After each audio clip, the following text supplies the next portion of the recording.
चाचा लोग दही दूध के लोग आशिक रहे। 2-4 लीटर दही दूध खा के लोग पचा ले, तनिको दिक्कत ना होखे। सही है ना दादा? पहले 1 पाव घी लोग खा के लोग पचा ले, कोनो दिक्कत ना होखे। 2 लीटर 3 लीटर दूध लोग पी जाए। लेकिन अब नौजवान भाई लोगन की पेवर दूध अगर 1 लीटर दिया गया चंदन, तो सुबह सिवान में जाकर पनीर फाड़ दे लो। जब ना पची, जब पची ना तो क्या करी कैसे? अरे दारू गाजा सब पिए, दूध मलैया का कर गए। पियत पियत जब कैंसर भइल हो, पियत पियत जब कैंसर होई, तब सुई दवैया का करी है।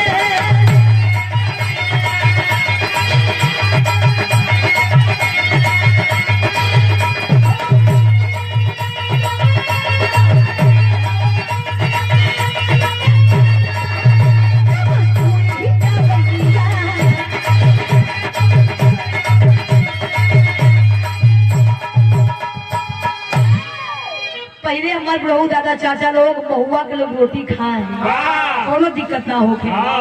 अब तो लोग महुआ के लोग पानी लेत बा, लोग रोटी खाए कोनो दिक्कत ना होके। अब मात्र 10 साल के लड़का जानत बा कि मार्केट में कौन बढ़िया नशा आई बा, सब यूज करत बा। जब बीमारी पकड़ लेत बा तब पीजीआई एम्स का बीएचयू का दवाई काम ना करी, जन पकड़ ले ये कामो करी। लेकिन कहे पर कैसे?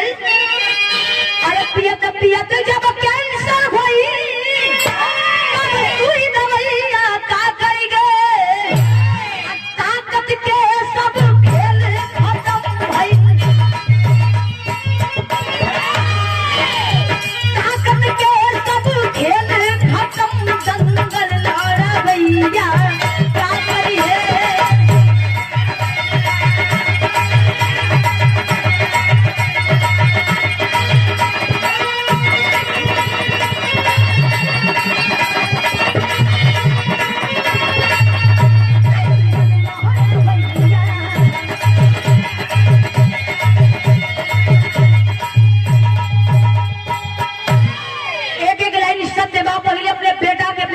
पहलवान बनावे, हर गांव में अखाड़ा रहे।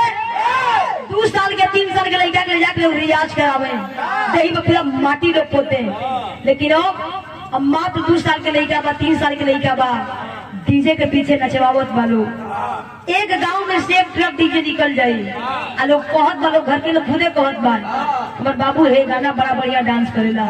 यही से हम कहिला कि पहले भी शादी होत रहे, पहले भी बारात आवत रहे, तो पहले नाचे वाले बाहर से आवे, खाना बनावे खातिर घर के अगल बगल के लोग खाना बना के पूरे बारात खिया के तो कई बार नाच देखे जालो।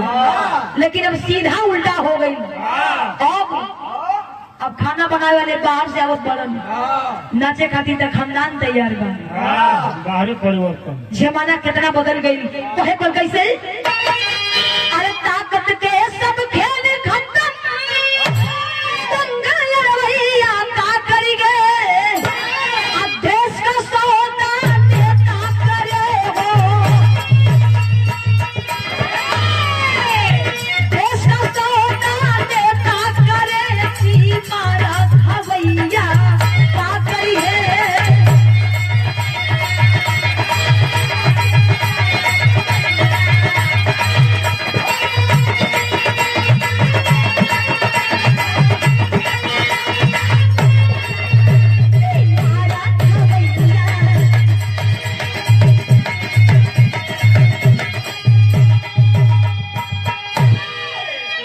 देखत बानी पेपर पत्रिका न्यूज में, देश के जवान रोज शहीद होत पारन।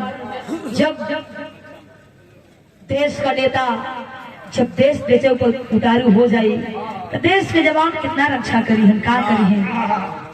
हर दिन आए दिन देखत बानी पेपर पत्रिका न्यूज में, रोज देश के जवान के डेथ बॉडी आवत बा। आखिरी लाइन कहे बोल कैसे?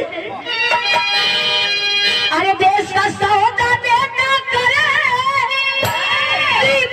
खवैया का करी गए। एक लाइन बुलू मस्ताना जी आप खातिर बा कैसे?